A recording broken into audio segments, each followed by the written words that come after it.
सतगुरु चरनी माही, मंगत सतगुरु भेंट से फिर गर्भ नहीं आई। बार बार करूं वंदना सतगुरु चरनी माही, मंगत सतगुरु भेंट से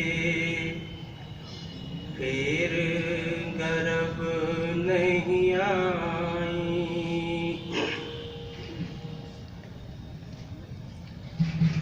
आज्ञा हुई है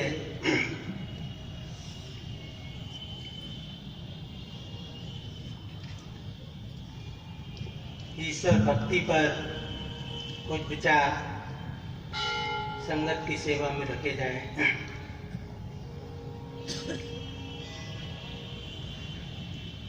जहाँ तक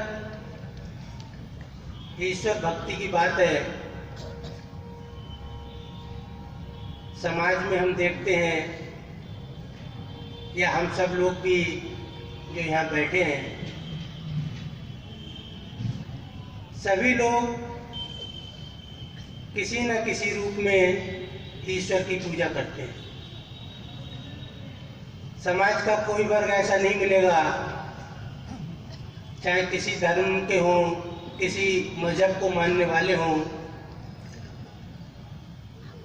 हिंदू मंदिर में जाता है, सिख गुरुद्वारे में, क्रिश्चियन गिरजा में, सभी धर्मों के लोग किसी न किसी रूप में ईश्वर को मानते हैं।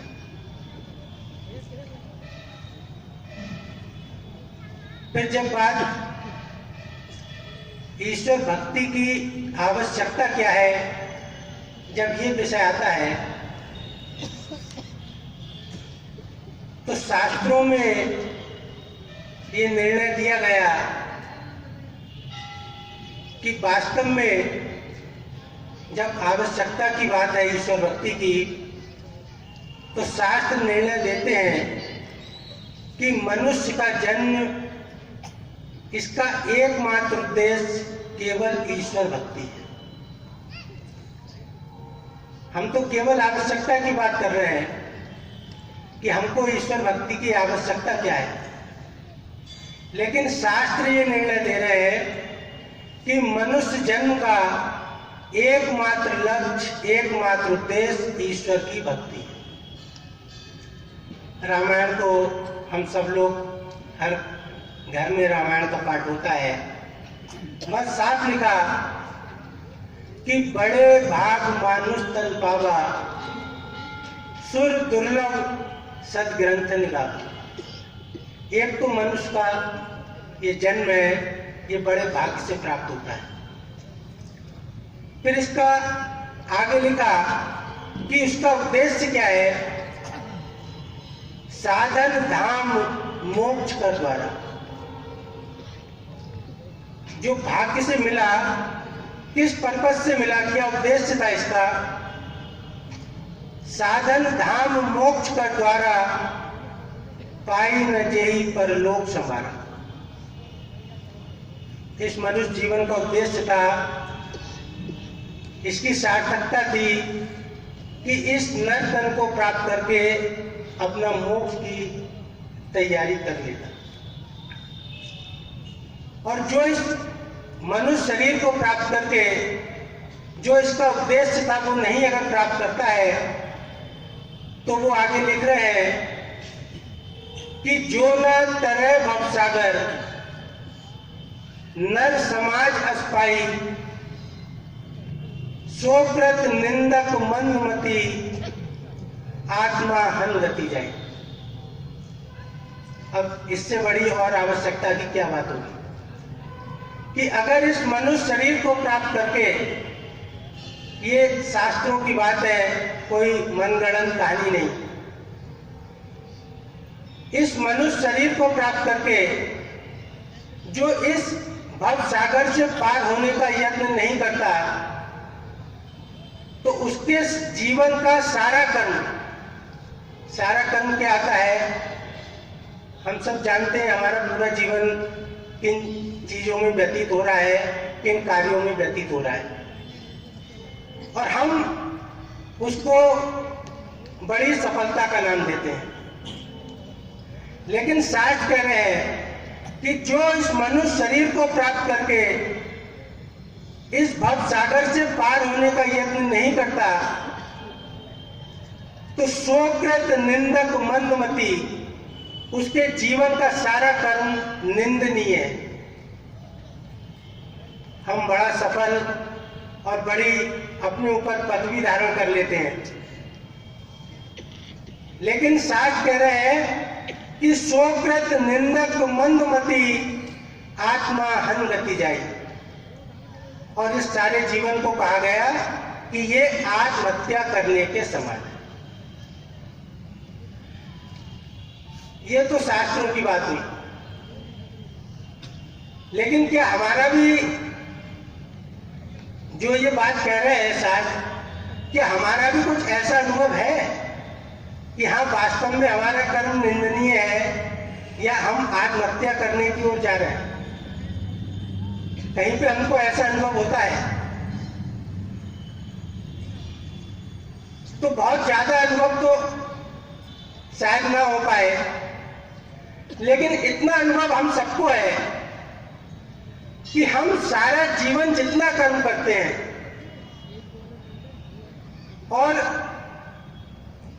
अपने ऊपर जितनी सफलता के वो लगा लेते हैं बड़े, कि हम बड़े सफल हुए, बड़े लेवल लगा लेते हैं सफलता के। उस सब के पश्चात जब जिंदगी का कुल हिसाब होता है तो हम देखें हमारा क्या निर्णय होता है। क्या उस समय भी हम कहते हैं कि हाँ मैं वास्तव में बहुत महान कर्म करके जीवन का जा रहा हूं? अंत में सब निराशे और बेचैन इस संसार से विदा हो जाते हैं। तो इसका सीधा मतलब था कि अगर जीवन का सब कुछ करने के पश्चात भी हम निराशे और बेचैन और दुख लेकर इस संसार से विदा हुए तो इसका मतलब कहीं ना कहीं हमारे कर्म में गलती थी। लेकिन सारा जीवन हम बड़ी आंख बंद करके वो कर्म करते रहते हैं और उसका अनुभव जब होता है जब जीवन का अंत आता है, तब हिसाब होता है। तो इसलिए सत्पुरुष कह रहे हैं ये जो सारा सत्संग का विज्ञान है ये उन्होंने इसलिए दिया कि हमारी जीते जी इस असफलता को हम सुधार सकें। इसीलिए कहा अब ये संसार में कोई हमको नहीं सिखाने वाला है। संसार में हमको जितने लोग हैं, हमारे मित्र हैं, शुभचिंतक है सब शुभचिंतक, लेकिन सब हमको संसार की प्रगति की ओर ले आना चाहते हैं। वास्तव में जो ये ज्ञान का मार्ग है, जो हमारे सही कल्याण का मार्ग है, ये संसार में कोई नहीं बताता। इसलिए ये निर्णय दिया गया कि बिनु सत्संग विवेक न हो।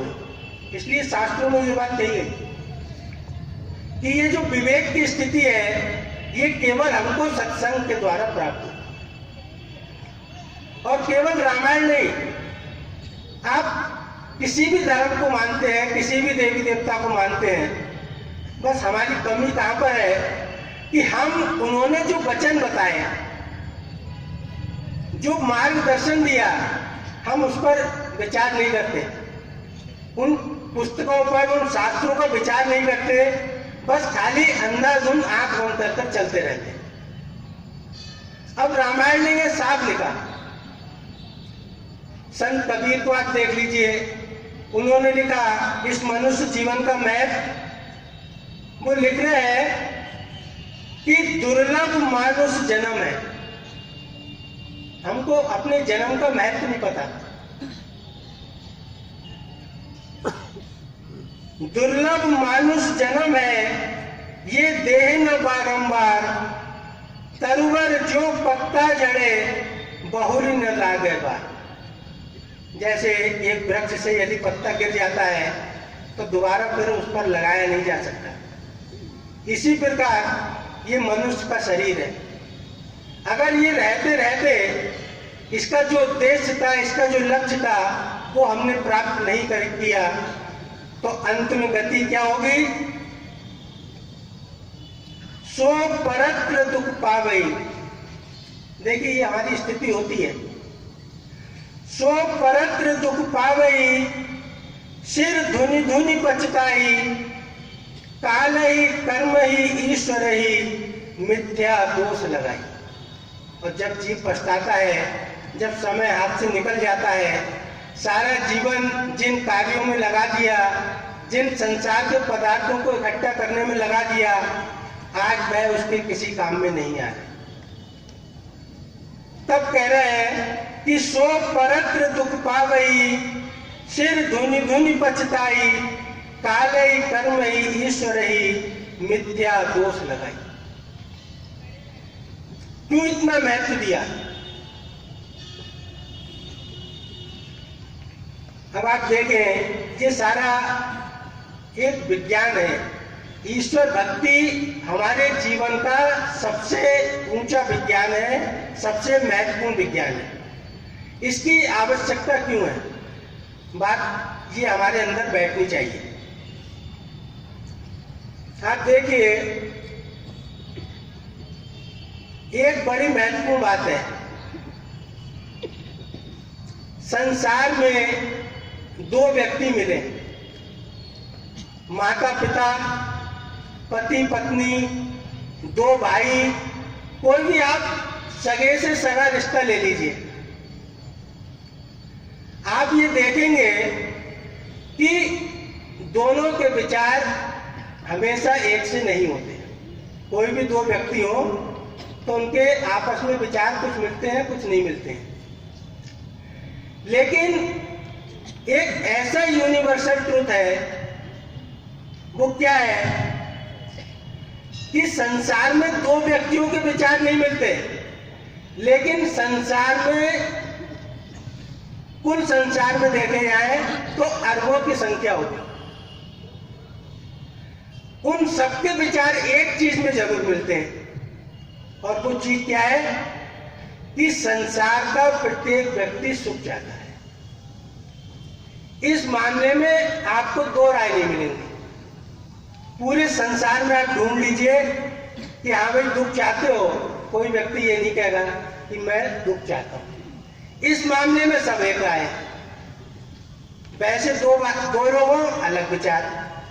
और दूसरी बात देखिए, संसार के किसी व्यक्ति को आप मिलिए और उससे पूछिए, व्यक्ति तो बहुत दूर की बात है, एक किसी छोटे से छोटे जीव से आप देख लीजिए, उसको आप हानि पहुंचाने की कोशिश कीजिए तो वो अपनी जान बचाकर भागे। एक छोटे से छोटा जीव भी।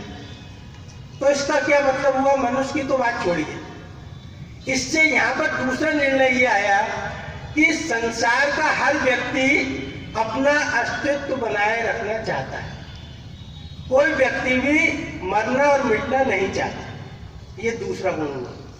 इस बात में सब कॉमन है। अब यहाँ पर रहस्य क्या है? इस बात से हमारा ईश्वर भक्ति का क्या संबंध है? हम सुख चाहते हैं, संसार का प्रत्येक व्यक्ति सुख चाहता है। हम जीना चाहते हैं, अपना अस्तित्व बनाए रखना चाहते हैं, संसार का प्रत्येक व्यक्ति अस्तित्व बनाए रखना चाहता है। फिर ईश्वर भक्ति का इस बात से क्या संबंध हुआ? इस बात से ईश्वर भक्ति का बड़ा गहरा संबंध है। और वो संबंध क्या लिखा शास्त्रों में? सब पढ़ते हैं लेकिन इस पर विचार नहीं करते। रामायण में बड़ा साफ लिखा, ईश्वर अंश जीव अविनाशी। ये जो जीव है, जो हम लोग हैं, ये जीव ईश्वर का अंश है। अब ये बात शास्त्रों में तो लिख दी ये ईश्वर का अंश है, लेकिन ये बात हमारे अनुभव में कैसे आए कि मैं वास्तव में ईश्वर का अंश हूँ? मैं तो ये मानता हूँ कि मैं ये 6 फुट का शरीर है मेरा, 2 हाथ है, 2 पैर है। अपने बारे में यदि किसी व्यक्ति से पूछा जाए कि आप अपने बारे में कुछ बताइए, तो यही सब चीज़ें बताएगा कि ये मेरा नाम है, ये रूप है, ये रंग है, यहाँ रहता हूँ, पिता का नाम, ये सब चीज़ें बताएगा। लेकिन कोई अपना इंट्रोडक्शन ये करके नहीं देगा कि मैं ईश्वर का पुत्र हूँ, ईश्वर का अंश हूँ। ये बात हम नहीं जानते, ये बात हम भूल गए। तो ये जो ईश्वर की भक्ति का मार्ग है, ये केवल हमको ये याद दिलाता है कि आप अपने को जो समझ रहे हैं, आप वास्तव में वो नहीं है। आप क्या है? आप उस ईश्वर का अंश है। कौन से ईश्वर का अंश है? ईश्वर अंश, जीव अविनाशी, चेतन अमल सहज सुख राशि। ये उस ईश्वर के गुण है। क्या गुण बताए? ईश्वर अंश, जीव अविनाशी। अभी यह बात हो रही थी कि सत्संग में बैठना महत्वपूर्ण नहीं है, सत्संग को अपने अंदर बैठाना महत्वपूर्ण है। तो ये दास अपनी बात नहीं कह रहा, हम यह बात शास्त्रों की सुनने के लिए बैठे हैं। किसी व्यक्ति की मनगढ़ंत बातें सुनने का नाम सत्संग नहीं है। न सत्संग का वो नाम है कि आपने गाया बजाया और मनोरंजन हो गया, ये भी सत्संग नहीं कहलाता। लेकिन संसार में आजकल इसी में ज्यादा आनंद आता है। तो विचार खत्म हो गया, बस आनंद रह गया, मौज मस्ती रह गई सत्संग के नाम पर, उससे कोई लाभ नहीं होने वाला। तो बात ये आती है कि मैं ईश्वर का अंश कैसे हूं? तो ईश्वर के गुण बताए। क्या गुण बताए? चेतन, ईश्वर अंश, जीव अविनाशी, चेतन अमल सहज सुख राशि। ये उस ईश्वर का गुण है। क्या गुण है? वह ईश्वर चैतन्य और सहज सुख राशि, वह आनंद का भंडार है। वह ईश्वर चैतन्य स्वरूप है और आनंद का भंडार है।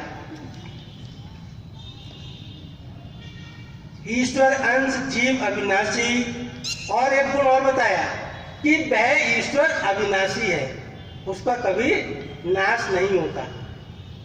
अब हम देखें कि हम में से सभी लोग राम को मानते हैं, कृष्ण को मानते हैं, लेकिन क्या हम कभी ये एक्सेप्ट करते हैं कि भगवान राम की मृत्यु हो गई, खत्म हो गए?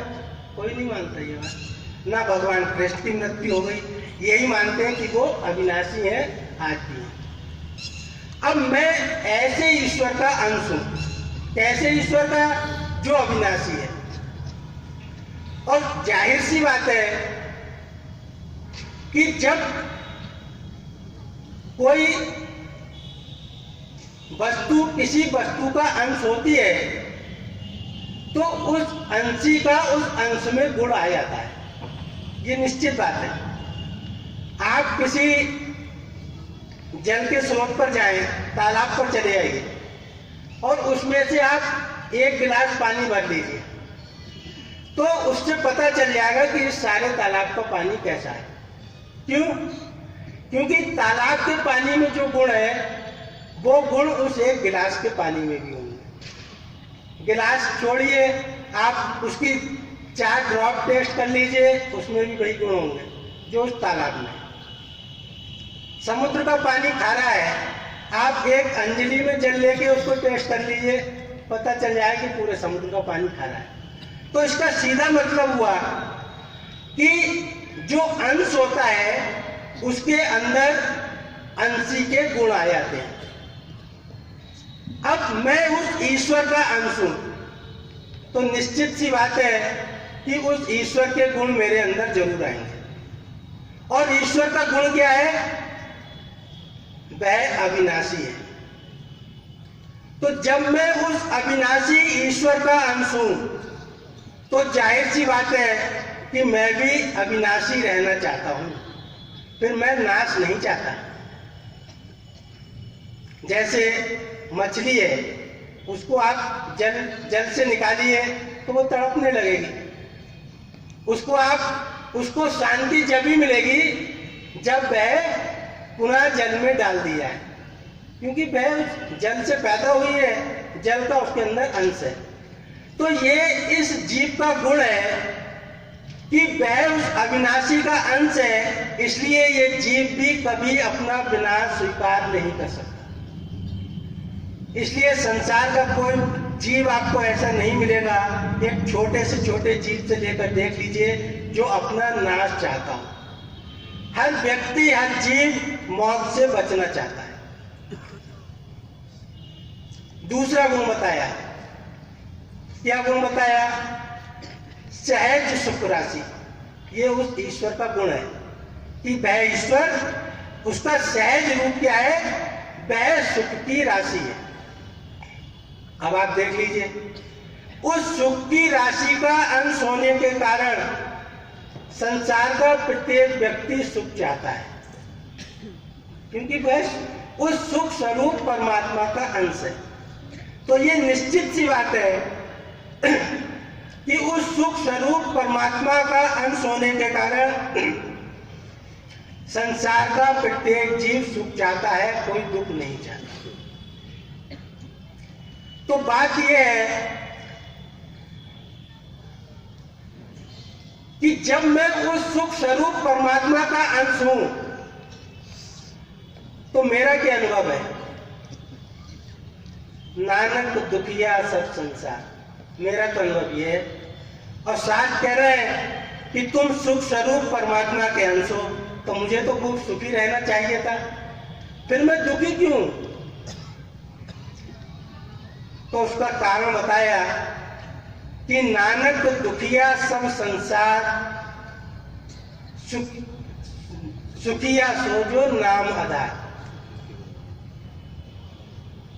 यहां अंतर क्या हुआ कि जब तुम सुख स्वरूप परमात्मा के अंश हो, तो जब तुम उसको भूल जाओगे तो तुम अपने को दुख में गिरा पाओगे। ये बड़ा सीधा सा विज्ञान है।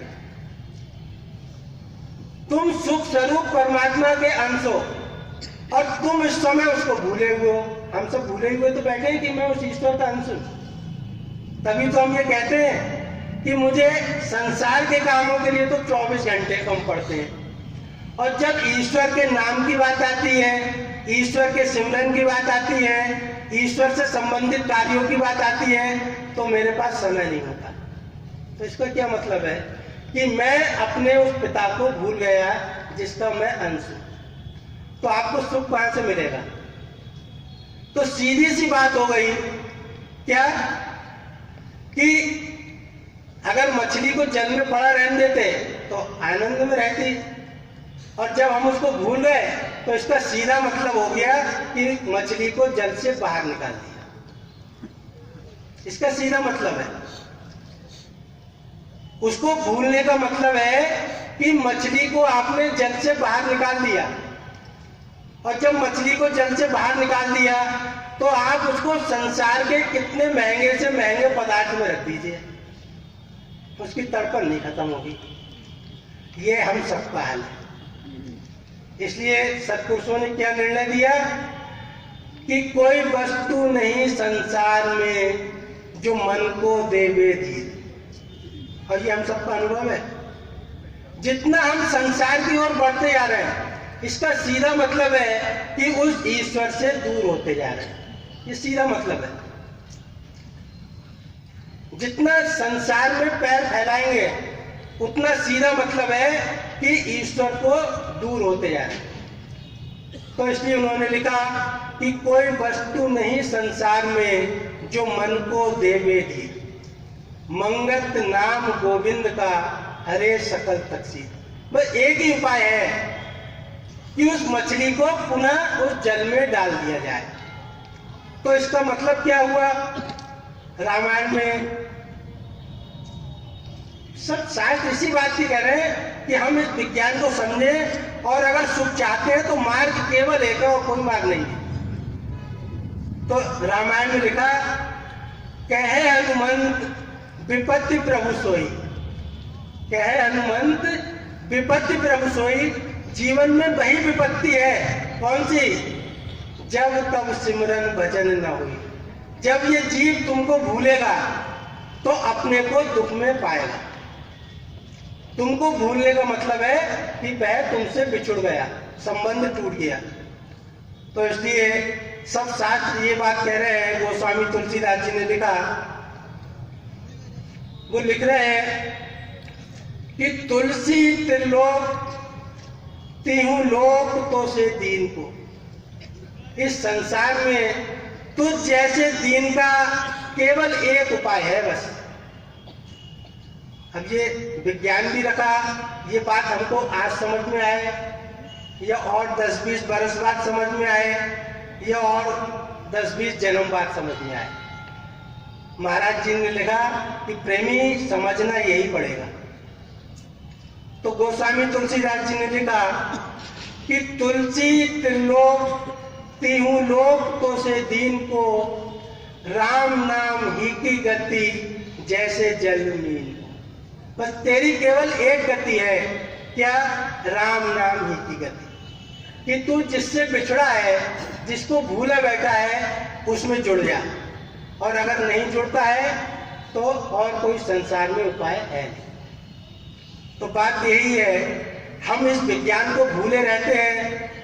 ईश्वर की भक्ति का नाम तो करते हैं, लेकिन हम सब अपना अनुभव देख लें। हम में से जिसकी जितनी भी आयु हो गई, 40 साल, 50 साल, 60 साल, 80 साल, और बड़ी लगता है हमने बहुत पूजा पाठ की, सब कुछ किया, लेकिन अपना जरा पढ़ना संसार का देखें कि भक्ति संसार की हो रही है या भक्ति ईश्वर की हो रही है। ये खुद ही तराजू से तोल लें। नाम तो ईश्वर भक्ति का है, जाते मंदिर में है, मस्जिद में है, गुरु के पास है, लेकिन आंख बंद करके प्रार्थना क्या होती है? अपनी संसार की कामनाओं। ईश्वर की प्रार्थना ईश्वर के लिए नहीं होती, इसीलिए कभी हमारे हृदय में ईश्वर का प्रेम पैदा नहीं होता। और इसीलिए सारा जीवन इसी दुख में जीते रहते हैं और शिकायत क्या करते हैं कि हम तो बहुत ईश्वर को पूजा करते रहे। ईश्वर सबसे ज्यादा दुख नहीं देता है तो ईश्वर की पूजा करते हैं। तो तुम संसार की कामनाओं को लेकर पूजा करते रहे, संसार की इच्छाओं को लेकर पूजा करते रहे और दोष ईश्वर का देते रहे। तो इसलिए कभी हमारे अंदर ईश्वर का प्रेम पैदा नहीं होता। तो इसलिए ईश्वर किसके हृदय में प्रेम पैदा होता है? ये सूत्र लिखे, रामायण में एक सूत्र लिखा कि ईश्वर का प्रेम पैदा कहां पर होता है। तो वहां पर एक बड़ा सुंदर प्रसंग आता है कि जब भगवान वनवास हुआ और वन में थे तो महर्षि वाल्मीकि के आश्रम में पहुंचे और उनसे कहा कि हे मुनिवर, कोई ऐसा स्थान उपयुक्त बताइए कि जहाँ पर हम भाई लक्ष्मण और सीता के साथ जहाँ पर हम विश्राम कर सके। तब महर्षि वाल्मीकि हंसने लगे, कहने लगे, पहले तो आप मुझे संसार में वो स्थान बताओ कि जहाँ पर आप होना, पहले तो वो बताओ। फिर बहुत उनकी अनुनय विनय प्रार्थना की, फिर अंत में एक स्थान बताया कि जहां पर आप रह सकते हो, जो आपके रहने के लिए उचित स्थान है। और वो क्या स्थान बताया कि न चाहिए कबो कुछ, जिसको संसार में कुछ भी नहीं चाहिए। अब हम देखें इस बात को सुनकर रामायण की, क्या क्या हम वास्तव में ईश्वर भक्ति कर रहे हैं? वो कह रहे हैं, जाही न चाहिए कबो कुछ, तुम सन सहज सने, बसहु निरंतर तासुमन, सो राहुल निजगे। हे प्रभु, आप उस मन में वास कीजिए, आप उस हृदय में वास करने के लिए उपयुक्त है वो स्थान कि जहाँ जिसको केवल आपसे प्रेम हो, जिसका सहज प्रेम आपसे हो, वो स्थान, और जिसको संसार की कोई वस्तु नहीं चाहिए।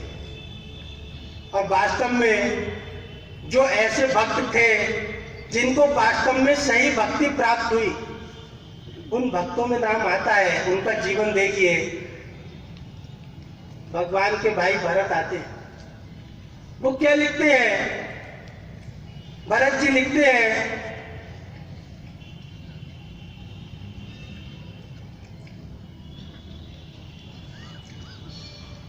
कि धर्म न अर्थ न काम रुचि। क्या मांग रहे हैं भगवान से? धर्म न अर्थ न काम रुचि, गति न चयो निर्माण, जन्म जन्म रति राम पद, यह वरदान न। केवल एक वरदान चाहिए कि बस जन्म जन्मांतर तक, मोक्ष भी नहीं चाहिए, न धर्म चाहिए, न अर्थ चाहिए, न कोई संसार का सुख चाहिए। बस केवल एक चीज चाहिए कि जन्म जन्म रति राम पद, यह वरदान न। और एक काकभूषण जी का आता है कि जब भगवान उन पर बड़े प्रसन्न हुए, तब उनसे काकभूषण जी से कहा कि मैं तुम पर बड़ा प्रसन्न हूँ, कोई वर मांगो।